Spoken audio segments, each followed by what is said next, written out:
India, land of mystery, is the 7th largest landmass and 2nd most populated nation in the world.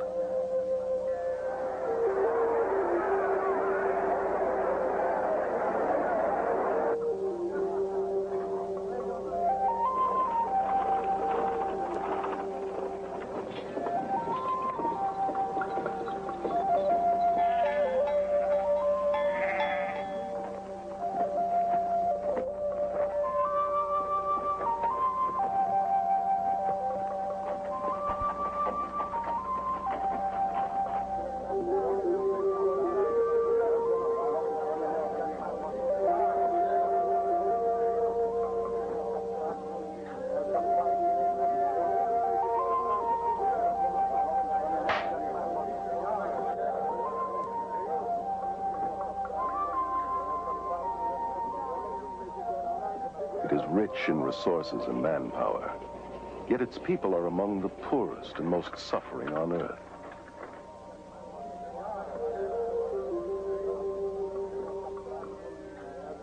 Millions of Indians suffer from malnutrition, disease, and poverty.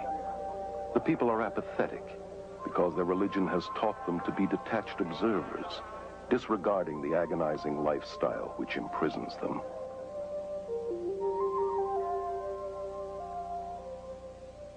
V.S. Naipaul, himself an Indian, describes India as a wounded civilization, paralyzed by her religious beliefs. This complex and contradictory religion, known as Hinduism, promotes the worship of enlightened god-men called gurus.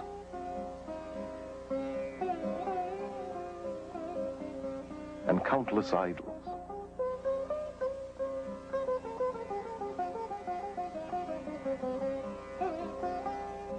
It deifies both nature and femaleness, and believes Mother Goddess to be the original deity. She is worshipped in many forms, as Mother India, venerated in the shape of her map, as Mother Earth, reverenced in the cow, whose urine is even seen as sacred.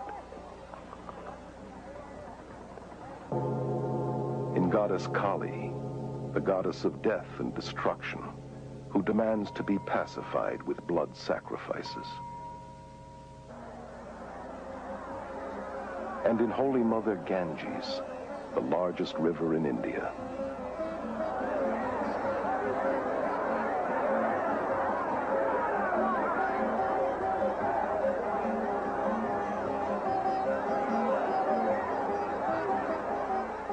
This river is worshipped by millions who flock to her banks to perform daily toiletries and annually dump hundreds of thousands of dead bodies to assure them of a better reincarnation. Its pollution does not dampen the spiritual fervor of the people who believe its waters to be essential for all religious ceremonies and imbued with magical and healing powers. Incredibly, the West is today looking to Hinduism's superstitions for hope. The religion that has all but destroyed India has now infiltrated every area of Western society. Protesting that it is not religious but scientific, it is transforming our minds, science, medicine, mass media, politics, and the church. Hinduism is most seductive when it wears the mask of Christian terminology and has shockingly managed to disguise itself as the latest Christian thought. Hundreds of thousands of Western pilgrims have journeyed to India seeking enlightenment and have disappeared by the hundreds.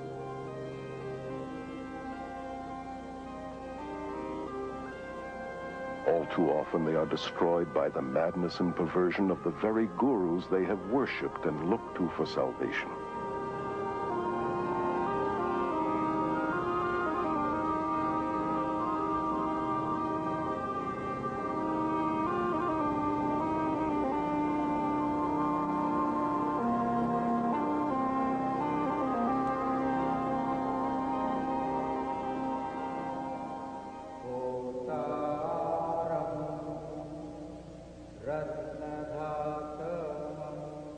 Here in Delhi, India, Guru Darshan Singh, only one of hundreds of gurus, has personally converted or initiated some 15,000 followers. He explains that it is the job of the guru to groom his disciples into the shortest path to salvation. Salvation is the same, but you know, we have various paths leading to it. You know, some of the paths are long paths, other paths are the short paths. Why is a master then necessary? Master is necessary, you know, to groom you into the shortest path. Descended from a long line of Hindu spiritual masters, Rabindranath Maharaj is a former guru and accomplished yogi who is worshipped by thousands. In his autobiography, Escape into the Light, he tells of his life as a guru and why he abandoned Hinduism. The Hindu needed to be near his guru. The Hindu needed to consult his guru. He eventually saw his guru as the only means to salvation. It is absolutely extraordinary also to look at disciples of some of these gurus that I saw in India, for example. These adoring, huge, open eyes that just will accept anything from him and that just love him beyond anything. I loved Maharishi. I worshipped him. Therefore, everything he said or did or thought was perfectly right in my eyes. I just met Bhagwan and there it was. It's nobody else than him. Bhagwan is my master and I love him. I'm in love with him. That's the only thing I can say. Guru Bhagwan Rajneesh, given refuge by the American government after fleeing his native India, has purchased a 100-square-mile ranch in central Oregon, to which his red-clad disciples flock from all over the world.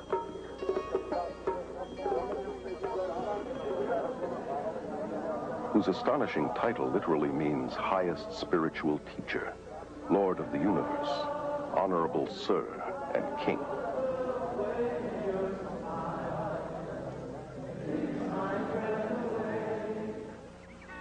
Caryl Matrisciana is a journalist and author of the book Gods of the New Age. Born and raised in India, she moved to London in 1973, where she became one of England's leading authorities on new religious movements. During the various celebrations in Oregon, Rajneesh comes out in one of his Rolls Royces 2 or 3 times a day and is worshipped, literally adored by his thousands of Western followers. It is so saddening to see their devotion for a mere human being who considers himself God, and their submission to his spiritual rules, like wearing his picture around their neck continually, or wearing various shades of red always, or changing their names to Indian ones. His spokeswoman and right-hand lady, Sheila Silverman, tries to explain the attraction and magnetism of her master. He is something that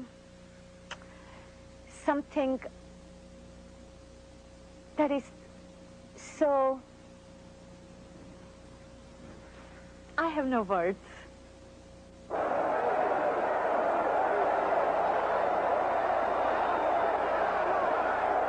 It is a love relationship, master and disciple.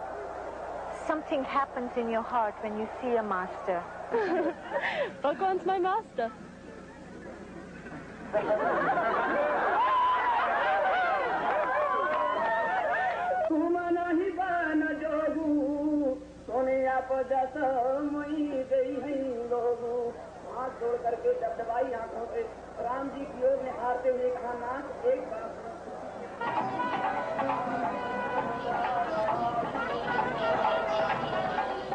Back in India, the proceedings are on a much larger scale.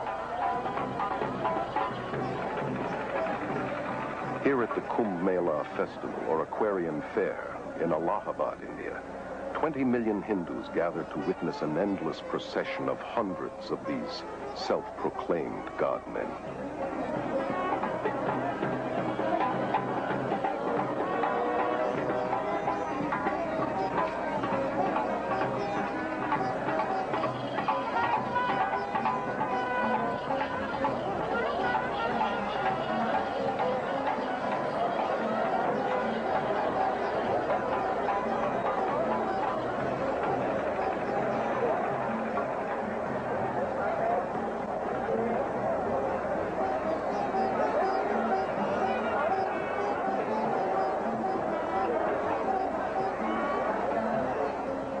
Even the dirt beneath these gurus' feet is an aid to the disciple in his quest for salvation.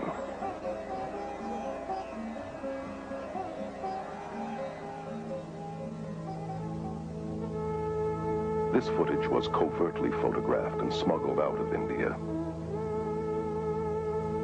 Naked priests are considered to be the holiest and most dedicated of guru disciples. Many cover their bodies with cremation ashes and dirt and mat cow dung into their hair.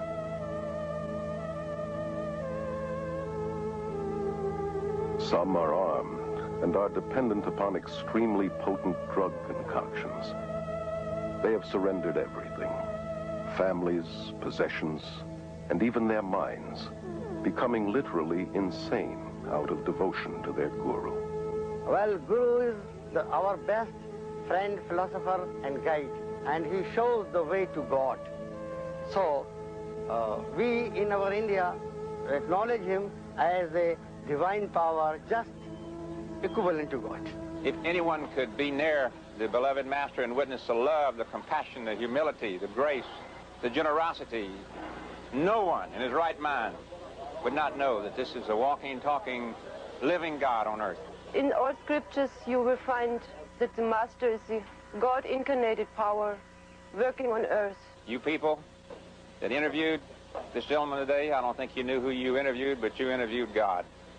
For the Hindu, the Guru is all-important.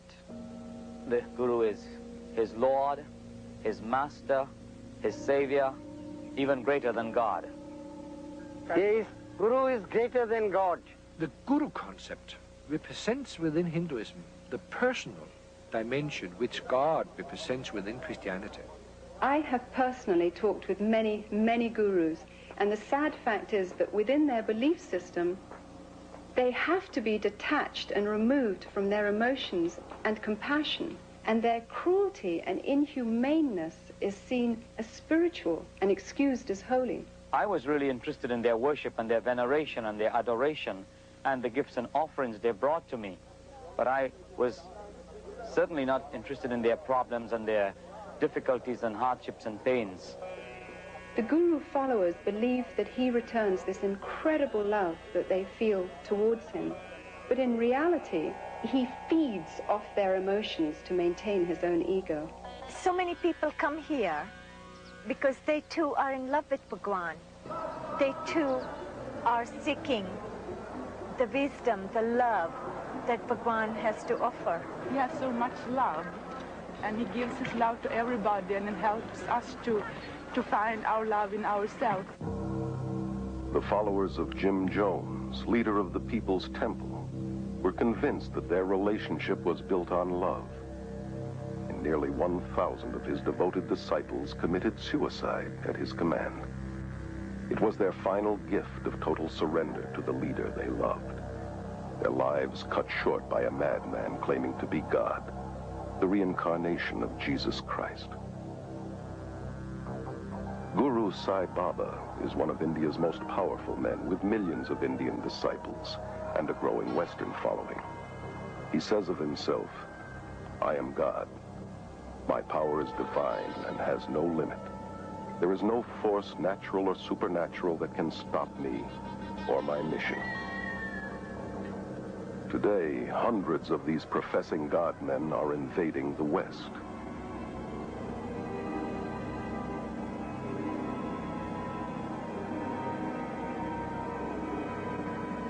Is there any need for alarm? Or should we continue to welcome these gods of the New Age?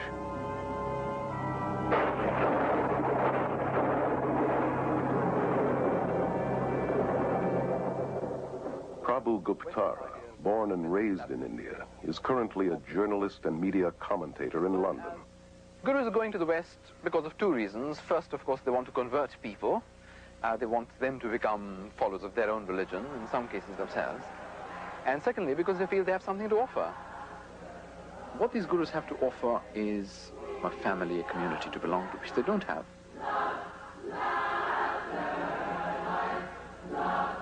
Thousands of seekers, most of them from broken or unstable families, and already emotionally wounded, are becoming victims of the gurus.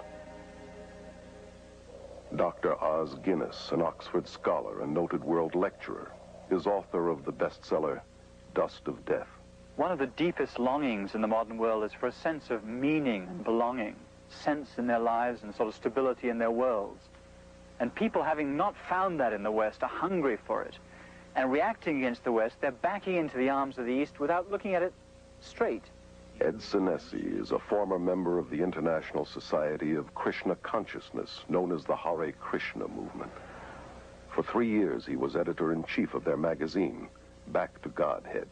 The attitude toward the family in the Hare Krishna movement is very unfortunate. The family is seen more or less as a necessary evil. Eckhart Floater, a successful German journalist, became a devoted disciple of Rajneesh in 1979 and spent several months with him in India. Rajneesh clearly says that the family, that marriage, that all these traditional family bonds are rotten. The only relationship that counts is between his disciples and him. Kathy, devoted disciple of Maharishi Mahesh Yogi for 15 years, was a teacher and governor of Transcendental Meditation, known as TM. I thought Tim was strengthening my family, but it was really weakening it, because I was turning all my attention in on myself. If you have an allegiance to your wife or your children, to the extent that you have that dedication to those people, you are less dedicated to the organization. I either had to become a member so I could go with him, or he was going to divorce me because he was not supposed to have any outside attachments. He said it wasn't that he didn't love me anymore, and in fact he still loved me very much. It's just that I was only human and Bhagwan was superhuman, and therefore he was more deserving of my husband's love than I was. How many of these people loved their neighbor, their family, in this totally giving way? Alexandra Schmidt is one of France's leading experts on new religious movements. How many have been so blind to all the negative aspects of a person they loved as to that of the guru? Ellen is a spokeswoman for the Brahma Kumaris Raja Yoga organization, which is completely administered by women who control 800 centers in 40 countries. Our organization has the practice amongst all the participants of celibacy, whether in individuals or married couples. I found myself being attracted to my wife, but I couldn't, because as soon as I felt attracted to her emotionally, physically, then it was difficult for me to maintain my celibacy. So the way I resolved that was to turn her into an object of dislike or hate. We have living proof of thousands of couples who are living in this way and are finding much greater harmony and pure love as opposed to limited physical love. Over 90% of the marriages in the Krishna movement end in divorce. Rather than using our energy in raising a family and being involved in many physical relationships, we're focusing that energy on spirituality. You see, what's so diabolical about all this is that it masquerades as spirituality. In some schools of thought, to be spiritual, celibacy is encouraged, and yet in others, sexual perversion is practiced, not only among the gurus themselves, but by their disciples, including young children. Contradictions are also seen in the attitude towards women, who, on the spiritual level, are the focus of worship. Their femaleness is seen as the creative power of God. For instance, to be initiated by a female yogini is considered much holier than initiation by a male. And yet, on a day-to-day level, women are considered lower than men and treated as less than human. Dr. Johannes Ågaard is a professor at Aarhus University in Denmark. He is considered to be one of Europe's leading experts on Hinduism and its worldwide missionary movement. It's fair to say that according to Hindu doctrine, there's no salvation for women. Meaning that if women are to be saved, they have to qualify by serving the males in this life in order that they may be born as males in the next life. I had a conversation with a group of Hare Krishna female missionaries. Their leader argued, without the slightest irony, that the most foolish male is always more intelligent than the most intelligent female. In the religious communities in India, which are known as ashrams, there is absolutely no place for children. And here in the West, the gurus generally don't want the burden and responsibility of children because it distracts the parents from devotion to him and his cause. They have a school system whereby they force the children at age 5 to live in the ashram. A lot of the kids did think it was like a prison. They didn't get to go anywhere but the ranch. And while we were at school, it's really just a place for the kids to go to get out of the grown-ups' way. And they separate them from the mother and father, which is very unfortunate and very destructive. Well, the kids would want to see their mom and dad, you know, just to be with them as a family. The kids wouldn't even know where their parents were, and they'd have to go look for them. And when they did, parents were usually too busy to talk to them. And so the kids were mainly by themselves and unsupervised. The most heartbreaking result of the guru invasion to the West is the damage and harm it brings to the children, those who have no other choice than to live in the ashram because their parents have chosen to follow the guru. Separated from parents and cut off from outside relatives, they become community property. They lose their individuality and identity and are alienated from society. Pastor Friedrich Hack has written over 30 books on various cults and is Germany's leading expert on new religious movements. Children brought up in a cult are only educated to follow the commands of their leaders. They never experienced freedom. They never experienced a responsible life where they could have their own choice, where they could follow their will. I've had these children taken them to parks, and they've seen normal people, and they'd recoil in fear from them because they don't look like devotees. The men don't have shaven heads or robes. I didn't want to leave the ranch. I'd rather stay there because I was scared of the people outside of it. Because, I don't know, you just got a feeling down there, so you were worked into staying there. Now, why would an organization want to disrupt families like that? My own understanding in the cult dynamic is that it's a principle of control, divide and conquer.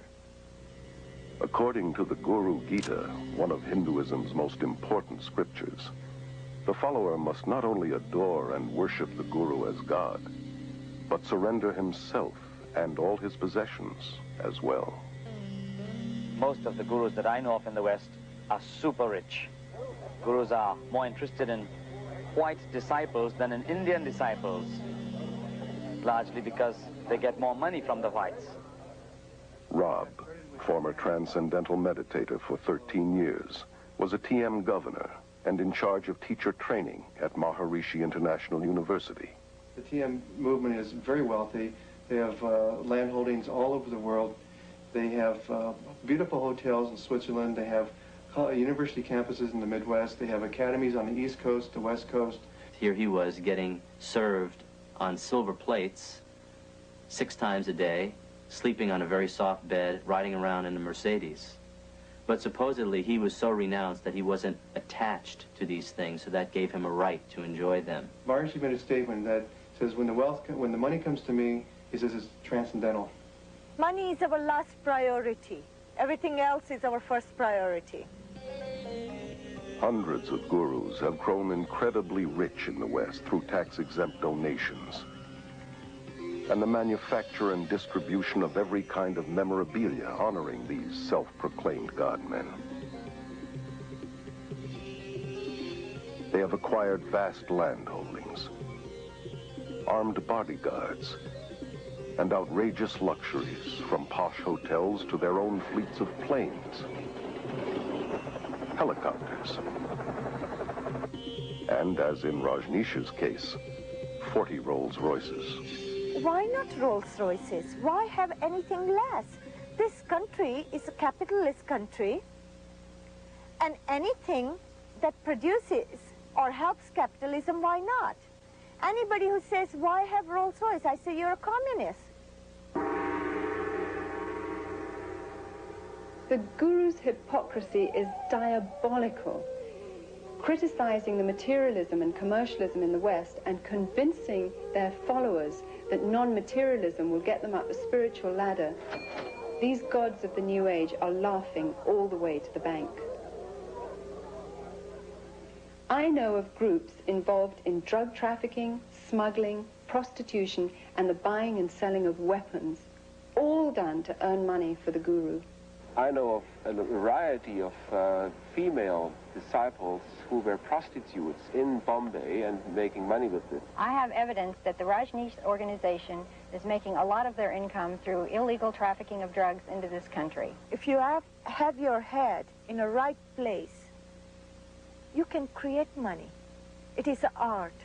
They were encouraged to smuggle dope from India to Europe, and from this money they could pay their workshops.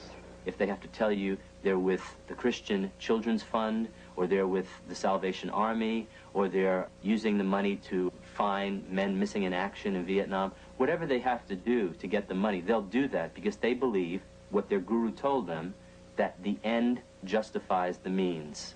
Hinduism teaches you to die to the voice of conscience inside that says, it's wrong. It teaches that there is no sin. This can be seen in the way that gurus and their disciples justify murder, violence, robbery, bribery, and crooked business transactions, all done in the name of heavenly deception. People were encouraged not only to spy on each other when they were not properly surrendering to the master, people were encouraged to lie to each other. The mail is censored. We know of bribery with local politicians. People undergo, as I did, a change in their value system and become confused about what is right and what is wrong. Another danger that you can see in a lot of the Eastern thinking is the sort of syncretism and the failure to make distinctions so that you transcend not just right and wrong, but this and that. And I think it's very important to say there are distinctions, not just between right and wrong, between all sorts of things, to think critically, to think clearly. The whole philosophy of Hinduism is very relative. There are no absolute moral standards upon which to act. Your feeling of right or wrong would change according to your level of consciousness. You can become so completely under the power of this particular person that you refuse to think, or if you like, you're unable to think. You can lose the power to take decisions of any sort, no matter how trifling, in any area of your life. Sally Belfridge, former resident of Rajneesh's religious community in India, wrote of her disillusionment in her book, Flowers of Emptiness. I felt more and more kind of drawn into this emptiness of his. It's impossible to describe. It's more than charisma. Charisma doesn't do it justice at all. It's more than an aura. I really believe that he knew something I didn't, that he was on a plane that I was not. They ask you for total and also brainless obedience and worship because they are God and they are more than human, and you have to follow these gods. You are not asked to deal with your brain and to ask questions. I discover with amazement and dismay the readiness of people to submit. So many people in the world feel that they've got to fling themselves headlong and believe and give up their autonomy. People love to give up this heavy freedom that we have to carry with all the decisions and the effort it implies. Freedom in the East is freedom from individuality. So it's a detached freedom that has no high place of man. And a lot of the Eastern way of thinking is like a sort of mist that folds in, or it's been described as an embrace that smothers any differences.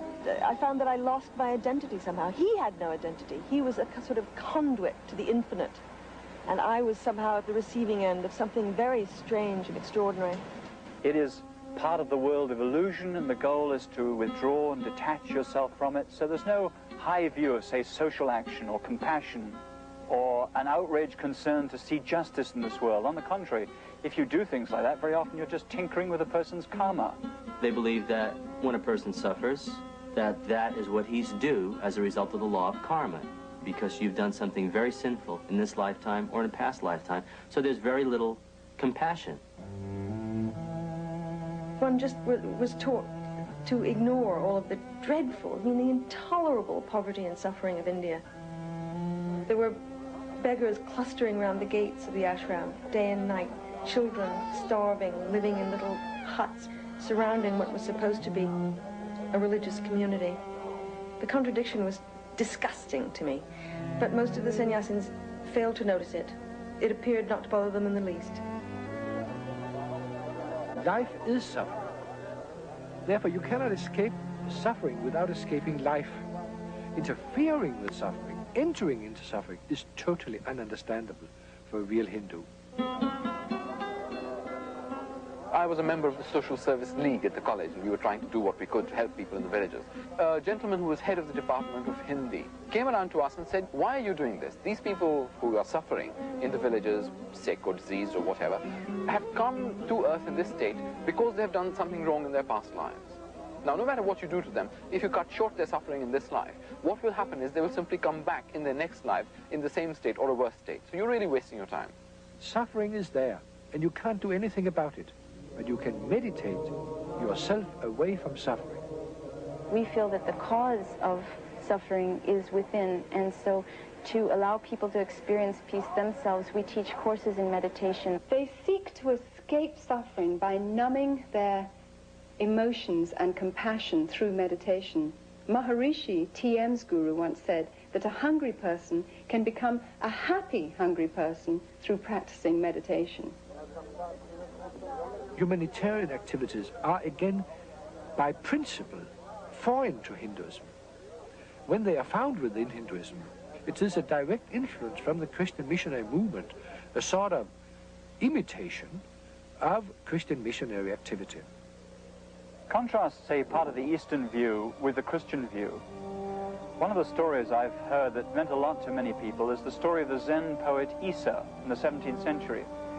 He lost all 5 of his children and then his wife, whom he greatly loved, and each time one of them died, he went to the Zen master and said, now how can I take this? And the master said, always remember the world is dew, D-W. In other words, the sun rises, the dew disappears. Don't get hassled, don't involve yourself in mourning and grief. And he went home and wrote what became his most famous poem. And transliterated into English, it goes like this: the world is dew, and yet, and yet. In other words, the world is dew, there's the logic of Buddhism. And yet, the humanness which is not satisfied or fulfilled because it wants more of an answer than that. Now, you compare that, say, with Jesus, who face to face with death was not detached or uninvolved. He was angry and he wept. Why? Because death is outrageous. God didn't make the world like this. Something's out of joint, something's wrong. And the Christian view sees evil and death as the wrong they are and therefore fights them. And that's what the East lacks. In the Christian tradition, the suffering is taken so seriously that God himself had to enter it and take it upon himself. Without this taking upon himself the suffering of mankind, there is no Christianity. That's the heart of Christianity. Although the Hindu tries to convince himself that suffering is only in his mind, an illusion as he calls it, Maya, at the same time he believes that he has to suffer again and again by forever being forced to return to this world through reincarnation. There is no escape from this endless wheel of samsara, life and death, because in Hinduism, unlike Christianity, there is no forgiveness, because there is no sin.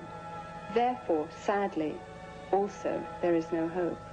All the gurus that I know of in the Western world teach reincarnation, a doctrine very central to Hinduism.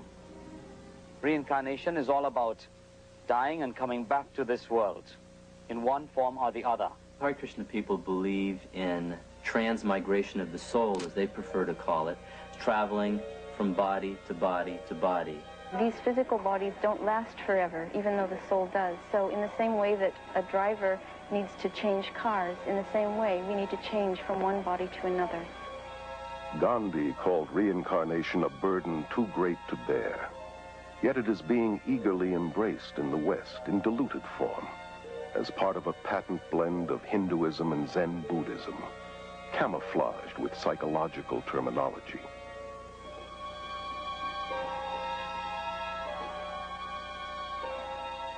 This New Age religion is promoted through thousands of worldwide networks and hundreds of major gatherings, such as this Mind, Body, Spirit Festival held in Los Angeles. It is a westernized version of India's Kumbh Mela and promotes many of the same gurus and practices, from astrology and palmistry to psychic readings, healings,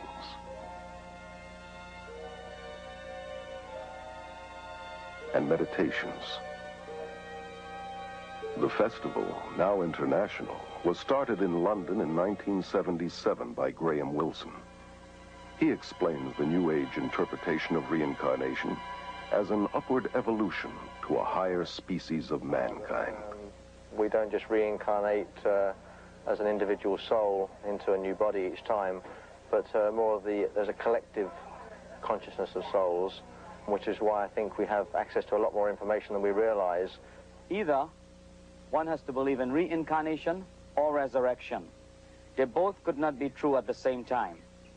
There are those who believe that Jesus was a reincarnation of Krishna or Buddha or some other great master of the past, but the Bible would absolutely refute that. Until the early 60s, only an elite few in the West believed in reincarnation.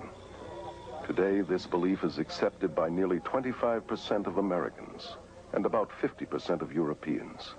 Likewise, yoga was once practiced mainly by an occultist clique in America and Europe. Now, over 19 million Americans and millions more in Europe are actively involved in some kind of Eastern meditation. Altogether, 60 million Americans have incorporated Eastern philosophies into their worldview. The Bible teaches that Jesus came once and for all. When he died, he did not reincarnate, he resurrected. It is appointed unto all men to die once, and after death comes the judgment of God. I noticed that in the Western world, reincarnation has become something of a fad. However, in India and in Asia as a whole, reincarnation is certainly not a fad. It is a form of punishment. This circle of life and death, dying and living, is a horrible understanding. It is understood as a horrible concept within Hinduism, because the only aim of the Hindu religiosity at its core is to get out of this circle, to escape this endless living and dying. And the means to get out of this circle of suffering is yoga. Yoga goes all the way back to the Hindu god Shiva, who is called Yogeshvara, meaning Lord of Yoga. You find yoga being taught in several of the major Hindu scriptures. Krishna, one of the many Hindu gods, was an advocate of yoga. Yoga is also mentioned in the Gita as the main means to attaining salvation. The word means basically to yoke, union. The goal of the Hindu is to be yoked with Brahman. Brahman is the Hindu concept of God, the all or the absolute. Yoga, in its many westernized forms, is also at the heart of the New Age movement that has adopted Hinduism's basic beliefs and goals. In spite of the seeming variety and hundreds of competitive schools of yoga, all forms come out of India and lead into the occult, though most Westerners are not aware of this. Yoga techniques include breathing exercises, or prana, positions called asanas, dissolving the mind, known as laya, psychic powers called siddhis, repetitious chanting, named mantra, and deliberately cultivating black magic, known as tantra. In my extensive travels in India, I have encountered a number of Westerners who have got into Hinduism and begun following Hindu gurus as a result of a very simple initiation into a yoga class.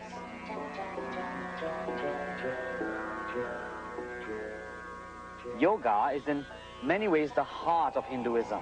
There is no Hinduism without yoga, and there is no yoga without Hinduism. Although there are many types of yoga, the one most familiar in the West often passes for physical exercise and is called Hatha Yoga. It promises mental and physical health, but its Hindu roots and real goal to yoke with Brahman are seldom taught. Ellen believes that Raja Yoga, or yoga of the mind, is the highest form of Hinduism. The Brahma Kumari's Raj Yoga is a form of meditation where the soul begins to understand itself clearly and has a connection with the Supreme Being. Raj means royal and yoga means union, so the link with the Supreme Being. And through this yoga, I become the ruler over my own self, over my mind and my life. Johanna Michelson, former yoga teacher and assistant to a psychic surgeon, tells of her experiences in the occult in her autobiography, The Beautiful Side of Evil. Another word for mantra is charm, or to cast a spell, if you will. And in mantra yoga, a word or a phrase or the name of a demon god is repeated over and over and over again to bring the individual to a vibration level that will attract that which is being chanted for, to bring about the desired effect. It's exactly what the white witches and magicians, so-called, use in the casting of their spells. We were always told, no, it's just a meaningless sound. Had nothing to do with Hindu gods. But every time a person would sit down, they'd be invoking a Hindu god by thinking that mantra over and over again, be stronger in their life. Om Namo Narayana, Om Namo Narayana, Om Namo Narayana. It's just one of them.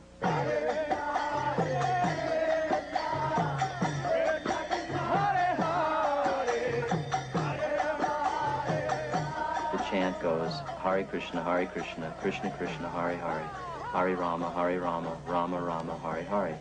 108 mantras is one round, and they chant that 16 times a day. That takes 2 hours to do every day. That's the minimum requirement the guru exacts from them. Thereby the mind or the brain is emptied, and you get a clear mind, as they call it, a thoughtless mind. It's sometimes referred to as a hypnotizing or brainwash technique, because whenever you're having a problem or running into some confrontation, you retreat to the security of the chanting instead of thinking a problem through. George Harrison of the Beatles made mantra yoga acceptable to the world through his song My Sweet Lord, where he incorporated the chant to a Hindu god, Hare Krishna, simultaneously with the biblical shout of praise, Hallelujah.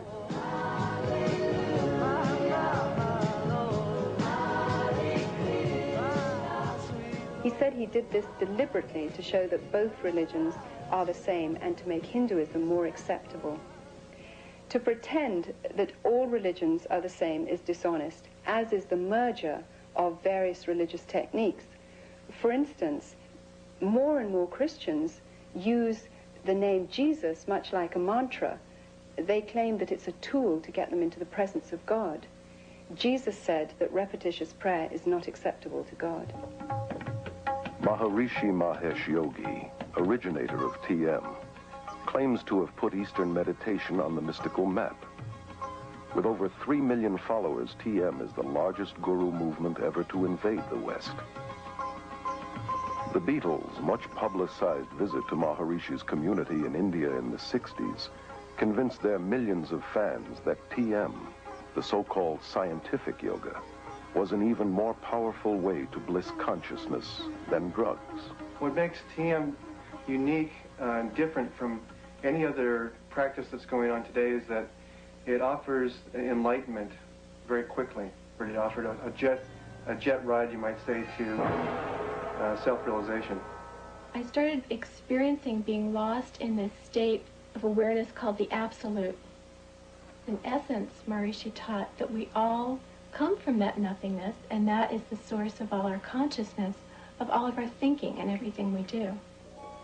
Maharishi's primary thrust is the marketing of his Siddhi Yoga, which is designed to develop psychic powers such as levitation. These courses, like most guru programs, cost thousands of dollars. Rob was able to finance his advanced training through government student loans, totaling $6,000.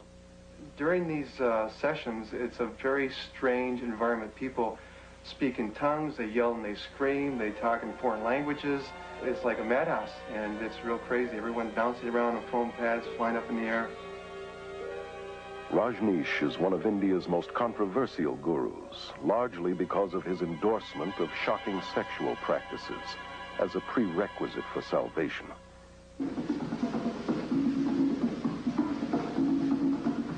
brand of yoga called dynamic meditation is a New Age combination of Hinduism and psychotherapies. This exercise, involving rigorous breathing and hyperventilation, is designed to arouse the serpent force called Kundalini, which the gurus believe lies coiled at the base of the spine.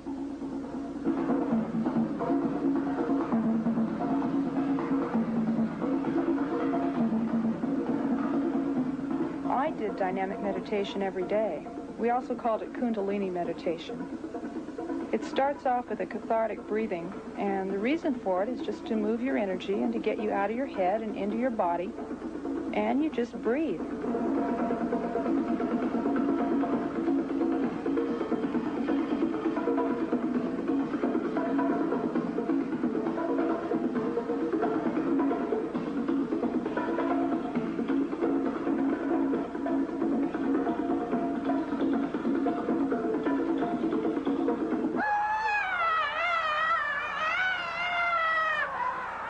The next phase, the screaming phase of dynamic meditation, feels like when you finally had an opportunity to throw a tantrum when you were a little kid.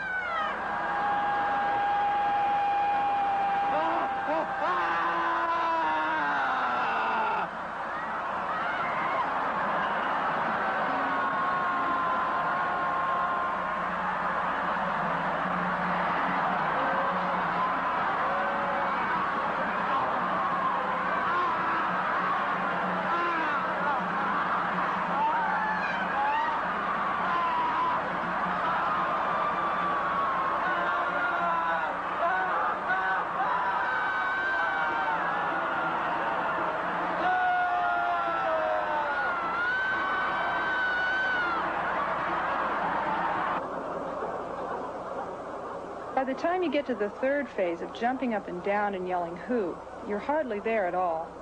And so it's pretty hard to remember what happens when you're there. I guess the closest thing I can associate it with is mindlessness. You get to a place where your mind actually leaves your body. Your body's just jumping up and down, and your voice from your gut is yelling "who," and you're not doing it anymore. You become one with this whole energy.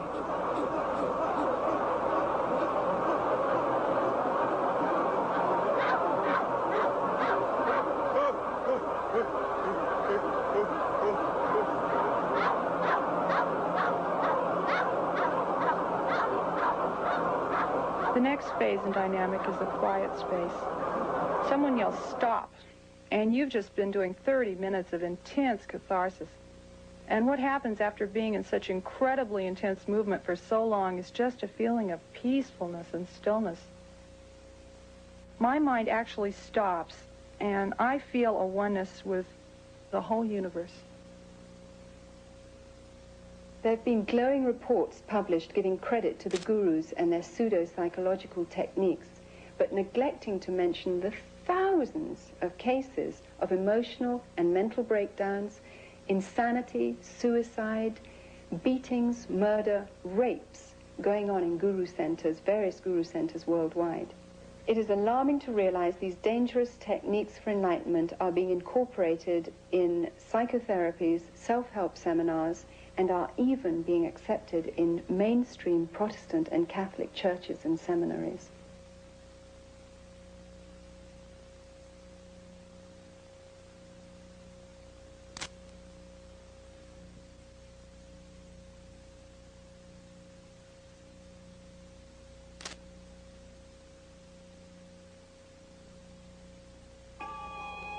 One of the fastest growing yogas in the West today is Tantra. Seductively offered as an exotic means for enhancing one's sexual experiences. Like all yoga, it is designed to provoke possession by Hindu spirits in order to break the chain of reincarnation. In Tantra, advanced disciples indulge in the most degenerate behavior, from human sacrifices to sexual perversion and sorcery.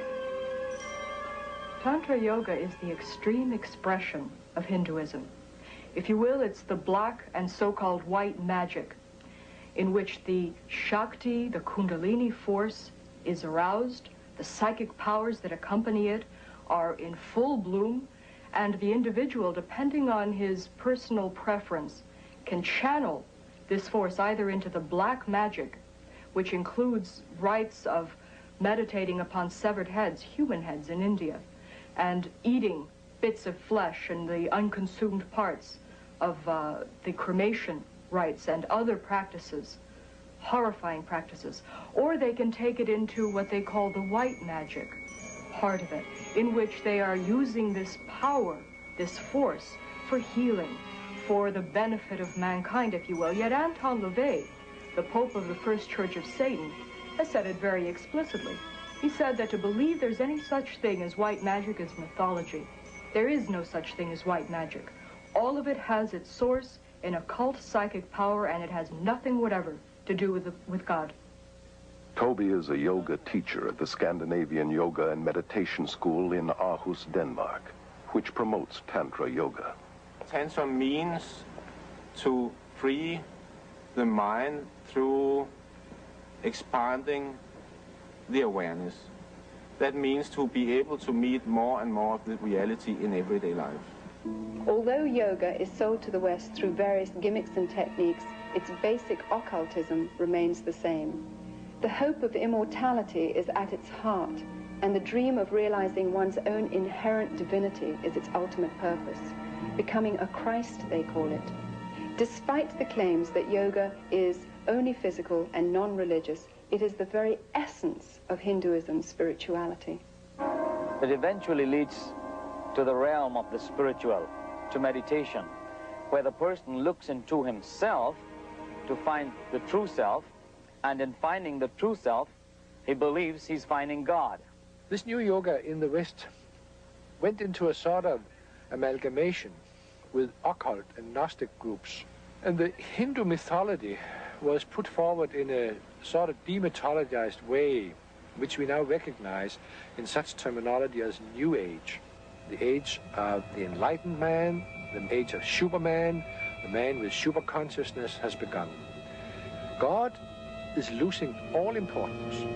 Man is the only thing which matters. And man is saving himself by his knowledge, by the development of his mind faculties. You know, the frightening thing to me now, as I look back, is I started having the experience that I was God.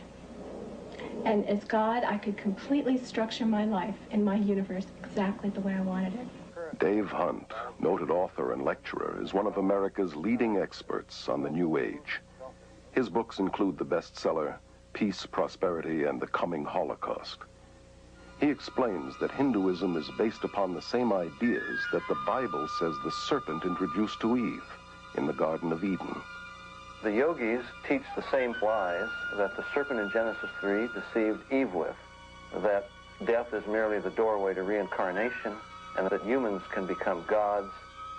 This is either an unbelievable coincidence or an unmistakable identification of the mastermind behind Eastern mysticism. This mastermind is called Satan in the Bible and is also known as the serpent, the ultimate power of Hinduism, symbolized by the serpent, is glorified and worshipped in Hinduism. We see God as the form of light, and the name Shiva is used by our group, but meaning incorporeal being, radiating peace, radiating light, love to the whole world. In India, Shiva is known as the god of destruction.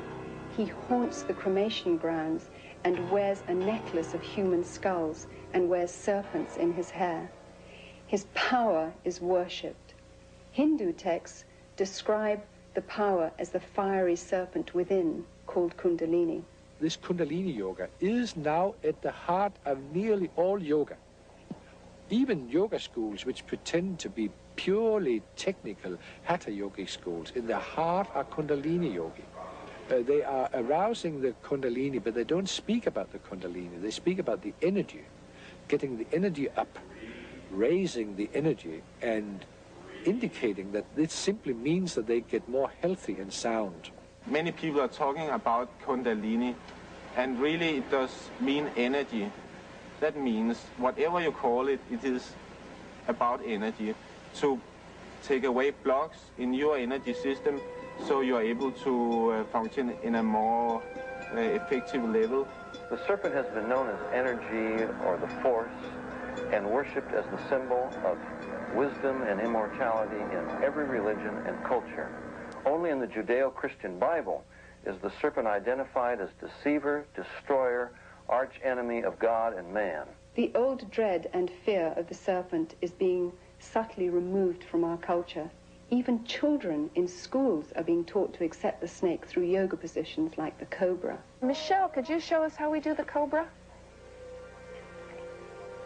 That's it. Arch your back. That's good. Look forward. Good. You hold it for a second. Rousing this serpent power and forcing it into the spine, driving it upwards through a number of chakras, which are centers. You are expected to go divine, to become superhuman, to get supernatural powers. The breathing exercises are designed to teach you to absorb the prana, the energy life force in the cosmos, to channel it into the chakras, the psychic channels, thus awakening the Shakti force, the Kundalini force, and bringing about those psychic powers, which are such an integral and prevalent part in yoga. So very slowly, let's breathe in through our nose. Very slowly. Breathe in. Breathe out. There are many dangers in the breathing techniques.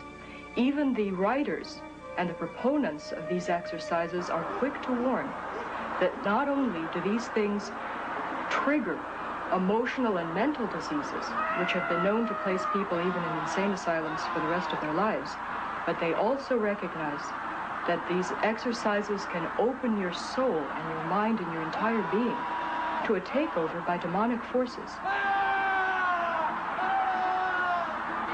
The followers of the gurus themselves have been forced to form an emergency spiritual network of 4,500 MDs and psychiatrists to treat those who are freaking out on Eastern mysticism. But the real yoga means gradually cut the relationship between your soul and the bodily world. You stop your life processes. You stop your thinking.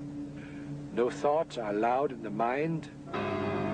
Many people don't realize this, but it's terribly dangerous to go into a meditative state in which the mind is simply left blank, and that ultimately is the purpose of the meditations in yoga. It's like opening the door to a room. Whatever comes through, you have no control over. It is simply not true that yoga teaches you to breathe in the best possible way. Yoga teaches you to reduce the breathing down to a minimum and finally to stop it.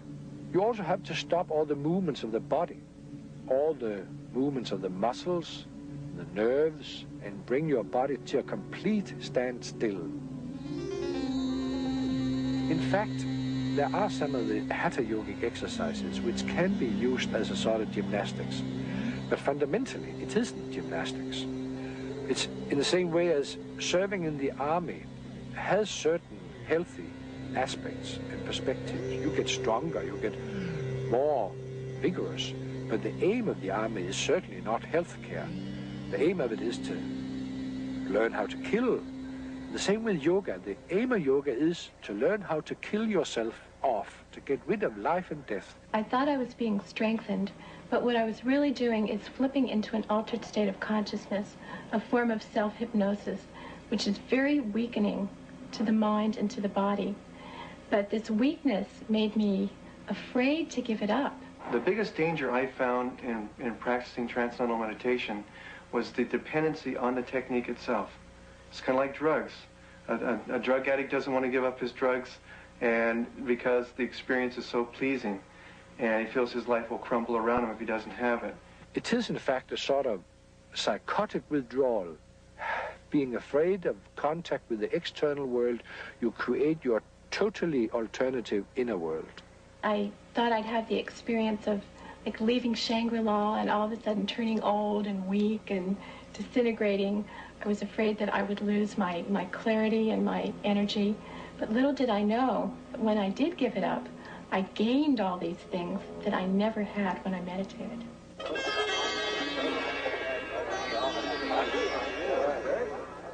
Once a religion for Indians alone, Hinduism has become radically evangelistic. through adopting the principles of Christian missionaries who introduced cultural and social reforms in India. In 1966, at an international Hindu conference, leading Hindus planned a strategy to convert the world.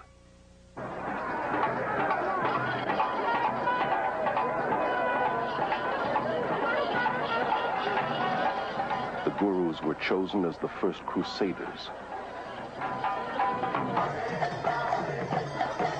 And their tens of millions of converts are now the first Western Hindus.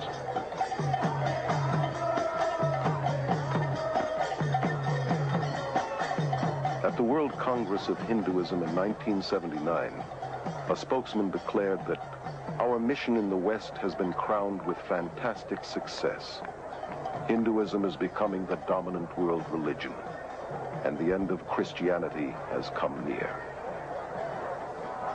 At the 1981 TM conference in India, a spokesman stated that the entire mission of TM is to counter the ever-spreading demon of Christianity. Therefore, Hinduism is by nature anti-Christian. It's not just that Hindus don't like Christianity, but the whole Hindu understanding is the absolute opposite, the real alternative to Christianity. The religion that is out to destroy Christianity is being embraced by millions, including many in the church today who are naively succumbing to spiritual propaganda and unwittingly becoming disciples of the gods of the New Age. Behind today's aggressive campaign for world Hindu domination is a secretive organization called the Vishva Hindu Parishad. It is the world missionary organization of Hinduism. Reading from its constitution, paragraph 4, to establish an order of missionaries, both lay and initiate, the purpose of propagating dynamic Hinduism, and going on, the purpose being to open, manage, and assist seminaries or centers for training such missionaries. The word missionary returns in the Constitution several times, and it's clearly indicated that this is a world organization for Hinduism. The Hindu Vishva Parishad, in its magazine, very clearly states that the yoga teachers in various parts of the world are the front missionaries of Hinduism. Obviously, they don't know it, but they are looked upon like that by these people who are running the central organization. The teachers themselves are being duped, hypnotized, brainwashed, whatever you want to call it, but not seeing what is really happening there. While a guru disciple, Prema Nayak was an accomplished yoga teacher for 10 years. Yoga teachers are blind leading the blind. They themselves do not understand what they're into. They don't have any idea what they're teaching. This is really being used to reach the souls of students and innocent people in this country and other countries who come for an exercise class. As I look back on it, I see it was a subtle infiltrating of my beliefs and ideas. It totally changed my worldview. It gave me little or no moral standards by which to guide my life. I was becoming a Hindu, and it was a very big deception. The Vishva Hindu Parishad's plot to convert the world to Hinduism has created thousands of New Age worldwide networks with tens of millions of converts, all working for a new one-world government. Through the repackaging of yoga, the Western mind is being systematically conditioned to accept a neo-pagan worldview. Combined with New Age thinking, it claims to offer more integrity, selflessness, goodwill, freedom, and says it is the very alternative to Christianity's narrow way. Yoga is really part of our society now. It's being sold everywhere as technique for relaxation, for becoming unstressed, brighter, more beautiful. The self-centered world of glamour promotes yoga, meditation, and visualization techniques as a means to a healthier and more beautiful body, mind, and spirit. Spirituality is in, but with an anti-biblical meaning. Even relaxation has become a spiritual quest for one's so-called full potential through holistic massage, isolation tanks, and hundreds of other New Age techniques. Most of the 2,000 YMCAs across America offer yoga classes. And nearly 2/3 of all universities and colleges make yoga available as part of the curriculum. Many of the people practicing yoga that I have met say to me that they only practice it because of the physical benefits. Any Hindu would tell you, however, that there is no yoga that is purely physical. One of the first things I learned in my teacher's training class was that I must talk to the students about the philosophy behind yoga, that this was just as important as the exercises. I will count. Relaxation at the end of yoga class is really hypnosis, where each part of the body is relaxed. So while they were in this state, I read to them about the Hindu philosophy or something from one of my guru's books, so they got it whether they wanted it or not. Yoga exercises were not designed for physical fitness, but to realign the serpent force within the body. To achieve godhood, that yoking, which is what yoga means, with Brahman. Anyone interested in physical fitness ought to do exercises designed for that, not yoga. Many hospitals have set up their own yoga and meditation classes to provide stress reduction for patients, doctors, and nurses. Doctors and dentists who wouldn't think of promoting Christianity or Judaism on the grounds that it is religious are unwittingly involving their patients in Hindu practices. The last 2 years I've been working with some German doctors that was in research of breathing exercises. In our Danish school, we get patients from the doctors, typical with backache, with nervous symptoms, with high blood pressure, with stress, and so on. In addition to promoting yoga, fitness and health magazines advocate various schools of vegetarianism, a practice essential to Hinduism. An extreme example is macrobiotics, which attempts to manipulate spirituality through diet. Maharishi once said that vegetarianism was the highest form of diet. This is essential in order to have deep experiences in meditation, because the vibrations in animal products are innately of the nature to pull the soul down into the lower levels. I find it intriguing that so many of the people in India and those in advanced yoga in the West who feel that the consumption of meat lowers their vibration level think nothing about drinking their own urine, or better still, cow's urine, which the holiest of men in India recognize as having special redemptive qualities. We only eat food that's prepared by yogis who are in remembrance of the Supreme Being, so that those vibrations are filled in the food, and these affect the mind very much. They also teach that anyone outside the movement is more or less evil. He's a meat eater. He's a karmi. You're not able to have as much endurance, not as much strength, because I was a vegetarian for many years, lost a lot of my strength. I'm just old typical American cracker, and the changes that have taken place in my life are tremendous. I've quit my so-called wicked ways, in other words, killing game and eating the flesh of animals. I'm strict vegetarian, as this diet so ordains. God did not ordain vegetarianism. Jesus was not a vegetarian. He fed the multitude with fish on more than one occasion. He himself ate fish and the Passover lamb. While the Bible would not condemn vegetarianism as a means for health, it would condemn it as a means for spiritual enlightenment. Health food stores are among the main fronts for guru organizations and recruiting, and are major distributors of New Age literature. Thousands of MDs, PhDs, chiropractors, and dentists are enthusiastic proponents of New Age holistic medicine. These New Age practitioners operate from the premise that treatment of the body must begin with treatment of the mind and spirit. These therapies involve countless techniques, most of which incorporate altering one's consciousness, or hypnosis. Always part of the occult, hypnosis has become the main bridge between Hinduism and modern science. Hypnosis creates the same states of consciousness that you experience under drugs and in yoga. Accepted in medicine and psychiatry, hypnosis is the heart of self-improvement and positive mental attitude courses. And hundreds of misinformed Christian psychologists use hypnosis in their daily counseling. Even in the church today, faith in God is being replaced by faith in our faith, in our positive thinking, in the idea that somehow if I can make myself believe that something will happen, then it really will. This is a counterfeit of the true faith. Many believe that hypnosis is okay if used by qualified counselors. Somehow used by the right people makes it scientific and not occultic. So Christians naively use it, as do many of the new consciousness movements like EST, Scientology, mind dynamics, silver mind control, and alpha brainwave training.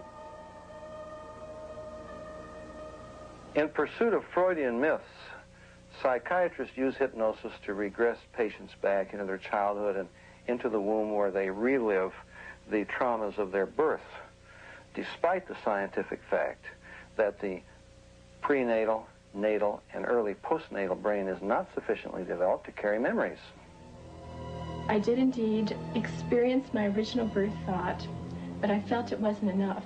I went back and I experienced my thought during my conception, and then I went back from there to a previous lifetime to experience why I had structured my conception the way I did. I mean, it's never ending. You can just keep going. Moreover, they take them right back into prior lives where they come out with factual recountings of lives they've lived all over this earth. Obviously, the memory is not coming from the brain. It's coming from a deceptive source. The field of medicine is embracing numerous New Age beliefs that cannot be explained scientifically, such as acupuncture, which claims to manipulate the Kundalini force with needles, and biofeedback, which uses a monitoring device to train a person to control ordinarily involuntary functions, such as blood pressure. The Menninger Clinic's documentary on biofeedback calls it the yoga of the West. Elmer and Alice Green, pioneer biofeedback researchers, admit that it creates the same state of consciousness and results as yoga. This electronic yoga has now been introduced by psychologists into the world of sports, including the Olympics. Businessmen are coming to yoga today because they want to be relaxed in the middle of their day. They want to train their ability to concentrate. Self-help therapies are a motivational tool used by hundreds of competitive businesses across America. Weekend success and positive mental attitude seminars and mail-order subliminal persuasion cassettes promise to improve personal and business performance through a blend of humanistic psychology and Eastern mysticism. One such course, called New Age Thinking for Developing Your Full Potential, has changed thousands of lives for such prestigious clients as the IRS, CIA, U.S. Army, Navy, and Air Force, NASA, General Motors, IBM, Xerox, Rockwell International, Bell Telephone System, Bank of America, and scores of police and fire departments. The human potential movement, with its emphasis upon self, self-esteem, self-love, self-acceptance, a positive self-image, is simply a westernized version of the yogi's self-realization, the guru's concept of the divine within, that we're all God. Rolling Thunder, the Shoshone Indian medicine man, has said, scientists will eventually discover what pagans have always known. That's exactly what's happening through the invasion of Eastern mysticism into the West. Many leading scientists have enthusiastically embraced Eastern mysticism in recent years. Hinduism, which claims to be the oldest religion, is being deceptively packaged as the new science. And a lot of the East is very seductively packaged. It's put over very carefully so that they don't stress the religious side, they'll put the scientific. They don't stress the spiritual side, they'll put the physical fitness or whatever. The yoga we teach has nothing to do with religion. It is scientific methods in the way that you do something and then you get results. Maharishi found out that in the United States that people would not buy the religion package. So offered the scientific package, started getting scientists involved, started to do experiments on meditators such as the breath rate, the brainwave patterns, etc. And when they found out that the metabolic rates lowered during meditation, they found they could present it scientifically and people would buy it better that way. Even as teachers, we were taught the puja ceremony. We were bowing down to Hindu gods, and yet we didn't really feel we were teaching a religion. I think that's extremely deceptive and dishonest, because the deeper you get into it, for instance, as people are initiated and so on, what they're taught is the pujas and the basic words and the rituals that are Hindu worship. Of course, many Englishmen and Americans don't realize what the words mean, but if they just asked what the Sanskrit meant, they'd realize that's fundamentally religious, and the whole thing is basically, in that sense, dishonest. Children practice it. It is used for teaching languages.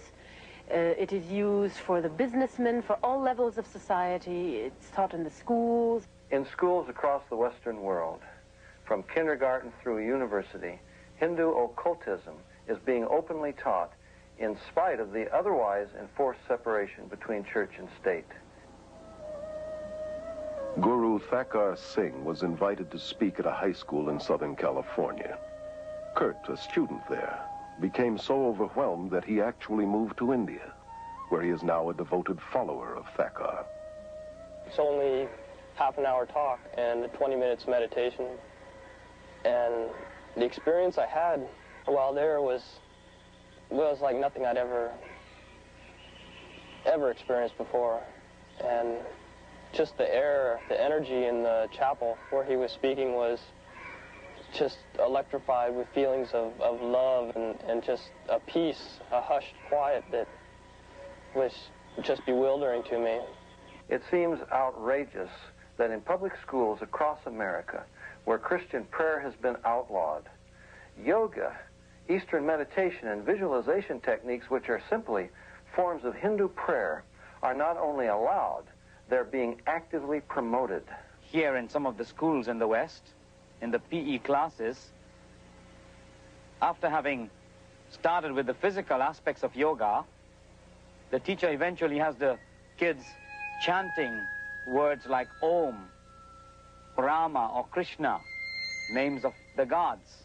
Starting right down from the teacher to the student, we learned that the yoga could really help the kids reduce tension and center themselves. Many teachers are now being encouraged to develop a mass consciousness among the students.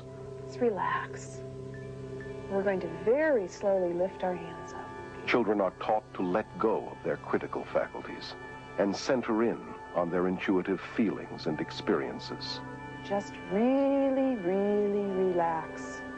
Imagine that you're on top of a really soft and fluffy cloud, and you're just really relaxed, comfortable.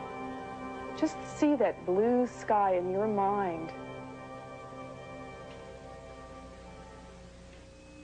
One of the ways that the consciousness of the masses can most powerfully be influenced is through the mass media, which is increasingly being used for promoting Indian consciousness. The film Gandhi was probably the most effective piece of Indian propaganda to invade the West. It was a political advertisement controlled and heavily financed by the Indian government and promoted by the peace movement. It propagates a false message of Hindu religious tolerance and non-violence. Historical accuracy was discarded. Gandhi was no different from most gurus today in that he was a sexual pervert and was certainly not the non-violent, peace-loving man as demonstrated in his racial killings of blacks in the Kafir Wars in South Africa. The most important message of the film was that Gandhi was one of the first gurus to link Christianity and Hinduism to form one package, a new religion. I consider him to be one of the fathers of the New Age movement. So many of the most popular films today, like Close Encounters, Poltergeist, E.T., Return of the Jedi, Star Wars, are all based upon Hinduism. For example, the Force has a dark and a light side. That's black magic and white magic. The doorway into the occult is an altered state of consciousness. This is the way that Obi-Wan initiates Luke into the Force. He has him working a laser sword. He says, Luke, your problem is you're trying to think. He puts a visor over his face so he can't see, and he says, Luke, you got to tune it out and let the Force take over. That's an altered state of consciousness. In The Empire Strikes Back, Yoda is a yogi. He's got Luke standing on his head going through various contortions to develop the mind power to raise his spaceship out of the swamp. And when Luke can't do it, Yoda does. And Luke looks on and says, I don't believe it. And Yoda says, that's your problem. In other words, it's all in the mind. If you would only believe, it would happen. And when Luke goes into the cave to confront Darth Vader, Yoda says, don't take your laser sword, Luke. You don't need it. All you need is within you. That's the divine within.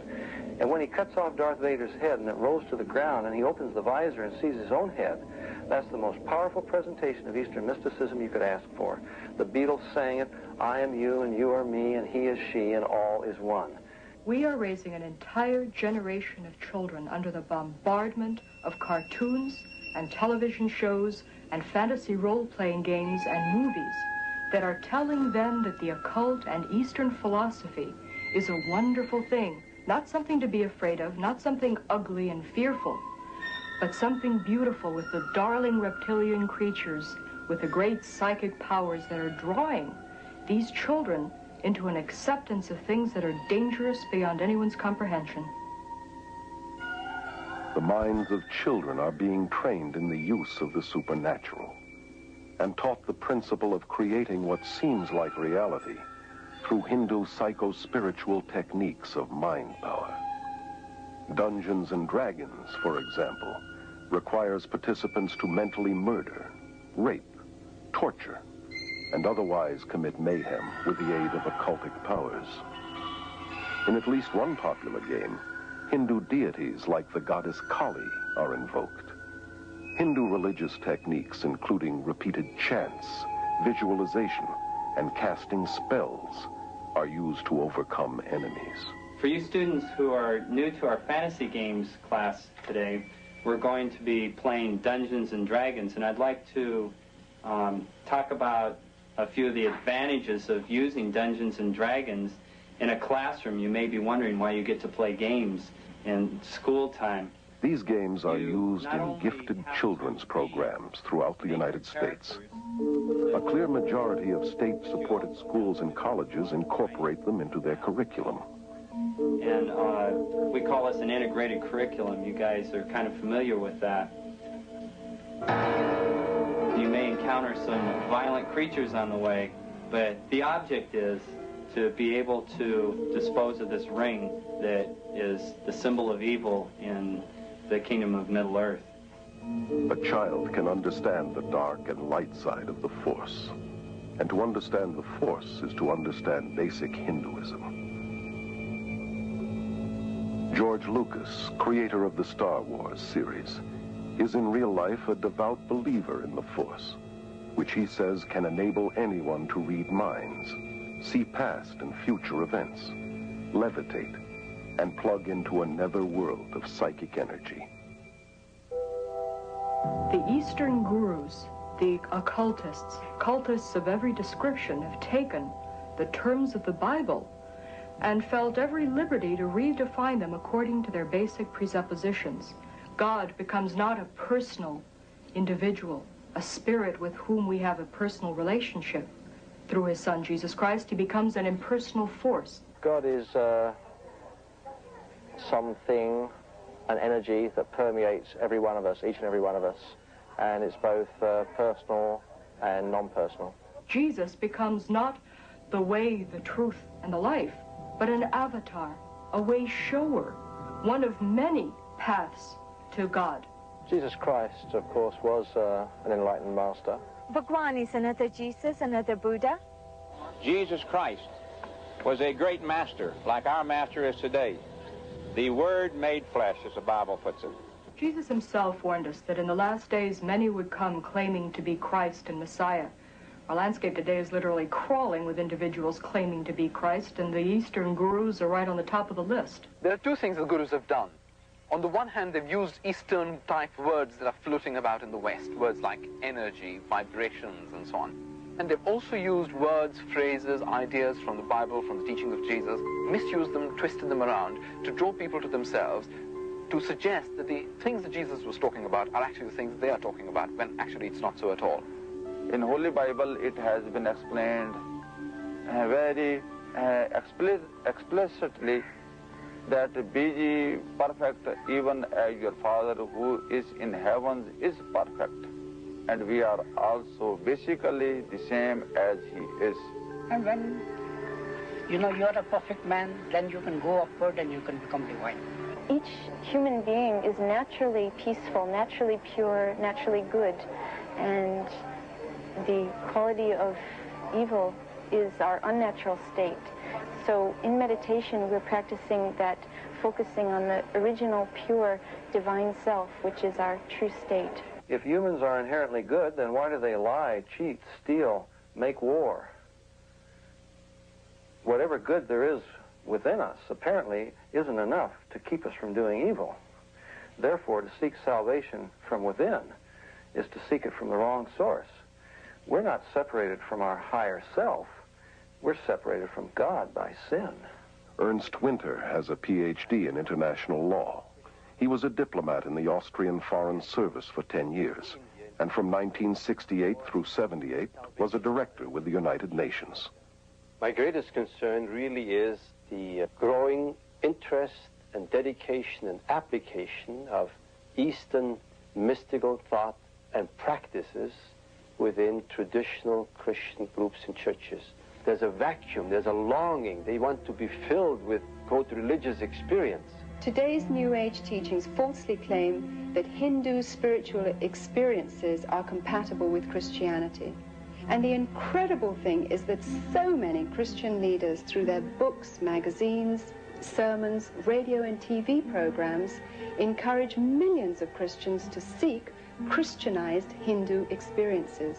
Many people who are in the Christian church have come to us and have had deeper experiences of spirituality and of God as a result of this meditation. As a society, we've become geared to basing our beliefs on our experiences. If our experience and our feelings tell us that something is valid and genuine and good, then we automatically assume that that is the measure of absolute truth. No distinction is made whether this is a spiritual experience coming from God the Father or from the ruler of this world. The appreciation of Satan or the devil or demons has diminished enormously because rationality says there cannot be a Satan, cannot be demons. These are psychological phenomena, maybe even have to be treated by a psychiatrist. Opening, therefore, to spiritual experiences one's soul opens many people to the occult. The Jesus who came to me in times of deep meditation gave me visions and experiences that were beautiful beyond description.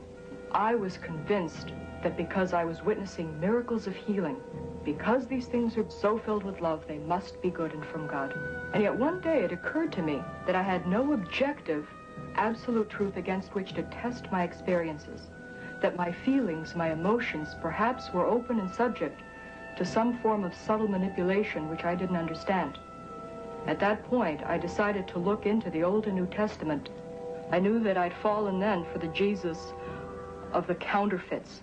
Trying to develop spirituality based on feelings, ecstasy, or experiences is like building a house on sand. Our relationship with God should be built on a solid foundation of biblical knowledge.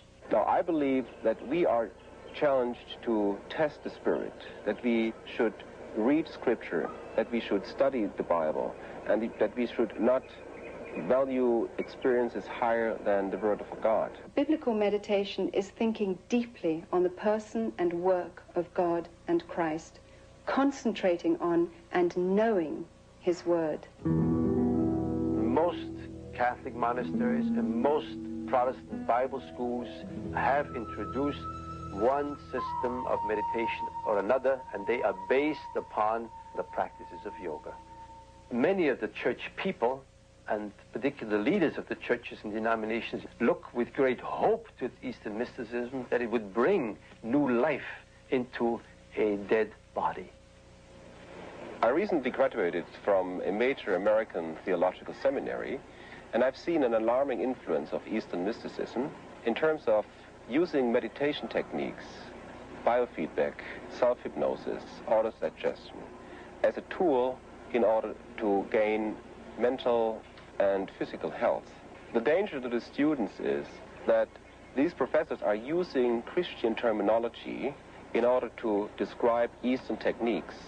One of the professors who is teaching Christian meditation told us to empty our minds because we should kind of image God in this meditation. The belief that we can create reality with our minds comes directly from the Hindu concept that everything is an illusion, or Maya.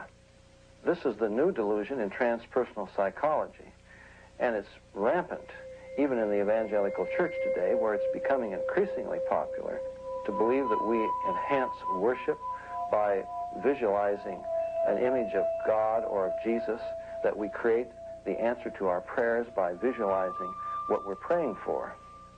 Creating a visual image of Jesus or God in our minds is no less idolatrous than if we made the same image out of wood or stone.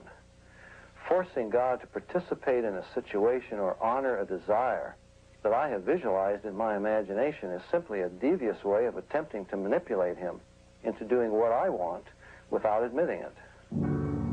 While infiltrating the Christian church, Eastern mysticism is also powerfully influencing world politics.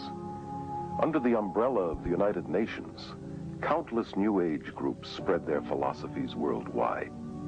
Many UN leaders, UN agencies, and the World Council of Churches with its deep UN ties promote New Age beliefs and practices. The UN has its own meditation room and resident guru, Sri Chinmoy. Even the United States Pentagon has meditation rooms. A graduate of Harvard School of Divinity, Leland Stewart, directs the Unity and Diversity Council, a powerful New Age promotional network that originated with a 1965 directive of the United Nations General Assembly. Unity and Diversity Council is a worldwide coordinating body of what we call it individuals, organizations, and networks looking toward a time in which there will be one single organized energy of networking throughout the planet. Under Stewart's leadership in 1982, this group linked arms with Graham Wilson's Mind, Body, Spirit festivals, forming a vast army dedicated to the merger of all religions into one, under a world leader. I am very interested in the harmony of all religions. It's not just to give birth to another religion, but rather to produce, let's call it, a universal religious outlook through which there can be a new connecting of all cultures and all religions, all races. In this growing consciousness of sharing godliness and looking for a leader to lead everyone into this new heaven, the UN plays a very important role inasmuch as it is a support system. Any group that meets to discuss these matters would be very eager and very careful to have UN sponsorship. Our organization has been represented in the United Nations. We have an office there, and this has been going on for approximately 5 years.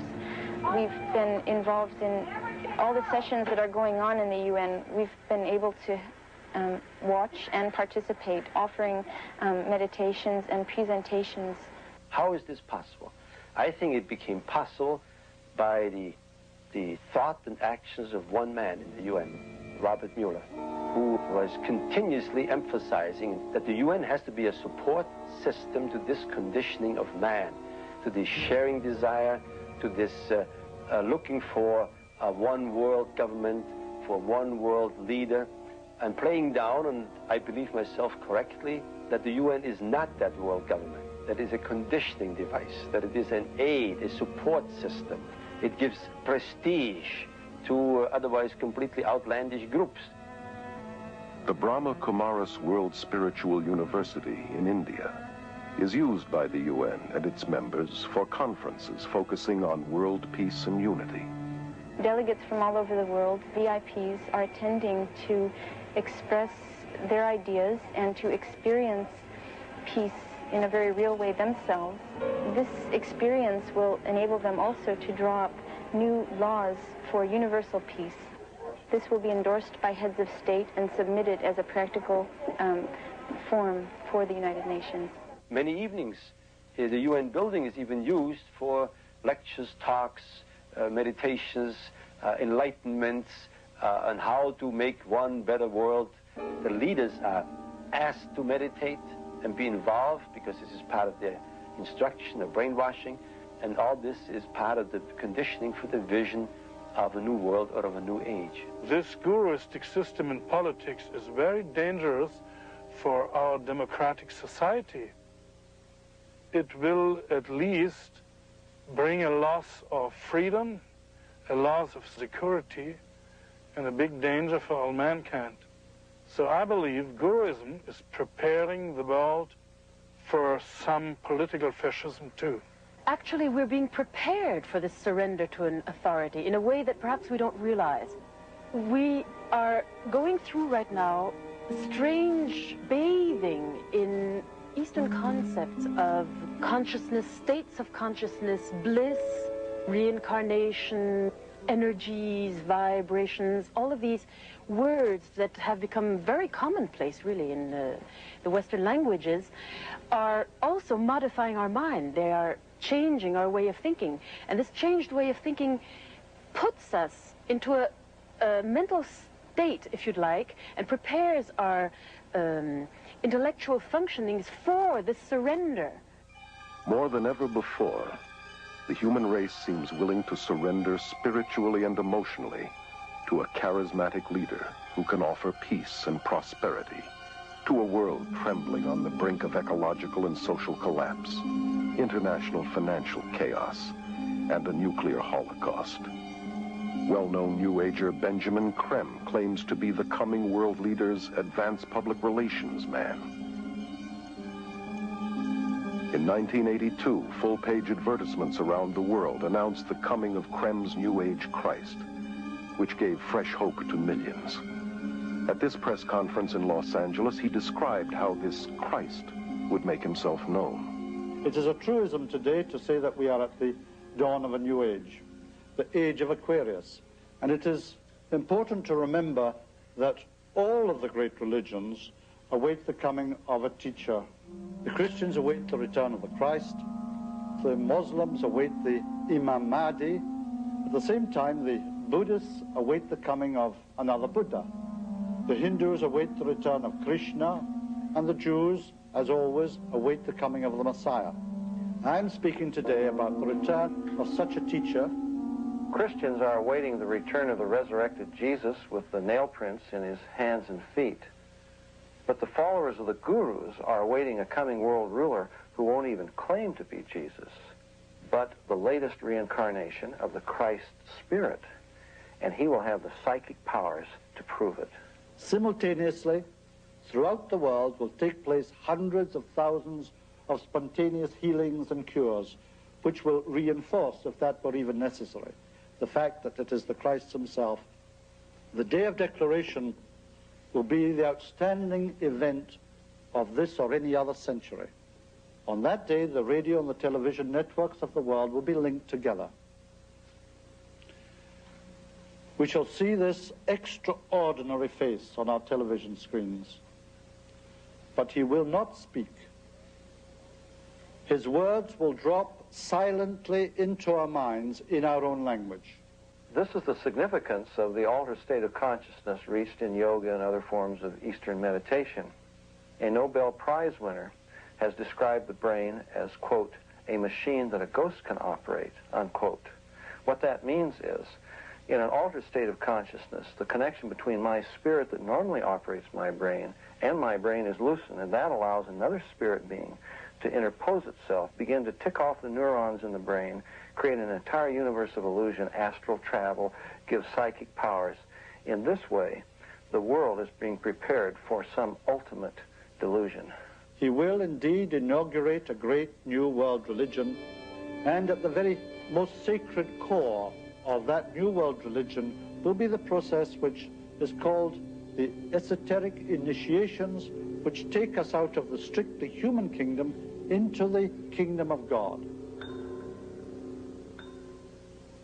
David Spangler, board member of the Planetary Initiative for the World We Choose, which comes out of the United Nations, declares that Lucifer is the same force as Christ, that Lucifer prepares us for our own Christhood, that this is the final Luciferic initiation into the New Age.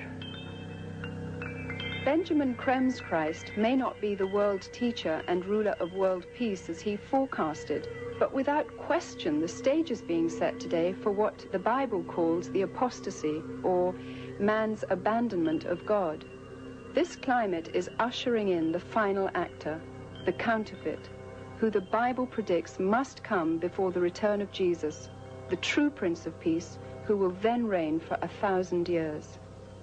The merger of science and mysticism is now in full blossom, and its evil fruit will be the new universal religion of the coming world dictator that the Bible identifies as the Antichrist. The consequence of Hindu religion in the form of Guruism in our part of the world will be extraordinary. Everything will be changed, not just our religiosity, but also our concept of man, our democracy, our tradition of humanitarianism and caring for one another, our social systems. All that will become meaningless because it's all based on the Christian presuppositions, which will then eventually be lost. We'll get a man-centered, individualistic, egocentric sort of religiosity, where salvation means escape from the world, everything which binds us to other human beings, everything which makes us caring and loving creatures. Today's revival of paganism and Hindu practices, which form the heart of the New Age movement, was ironically the same kind of foundation that prepared the way for Hitler's rise to power. The Germany of the 20s and 30s was in social and economic despair and looked for a leader who would free them from the Great Depression. The man with a promise of hope was Adolf Hitler, who claimed he was ordained of God to usher in 1,000 years of peace and prosperity.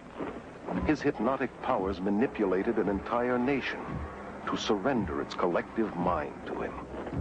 Obsessed with the occult, Hitler drew many of his bizarre ideas from Hinduism. Within Guruism, it's therefore not surprising that we find very positive sentences, very positive stances in relation to Nazism. A number of the gurus have praised Hitler for what he has done, including his killing of 6 million Jews.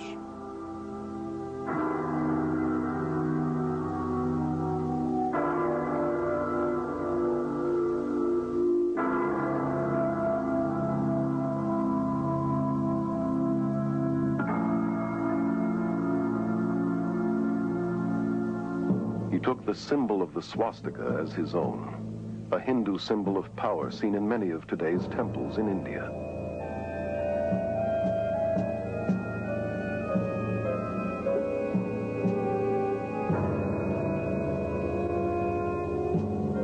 Millions of Germans who submitted to Hitler as though he were God died for him and his cause, much like the followers of Jim Jones. The current worldwide revival of Hinduism, blended with psychology and disguised as self-improvement, self-hypnosis, positive mental attitude seminars, visualization techniques, and mind dynamics courses, has made today's world far more susceptible to spiritual deception than the Germany that embraced Adolf Hitler.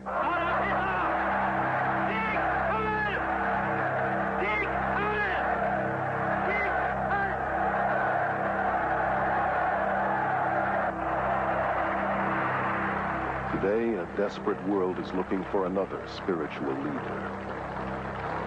Has the human race learned nothing from its own mistakes?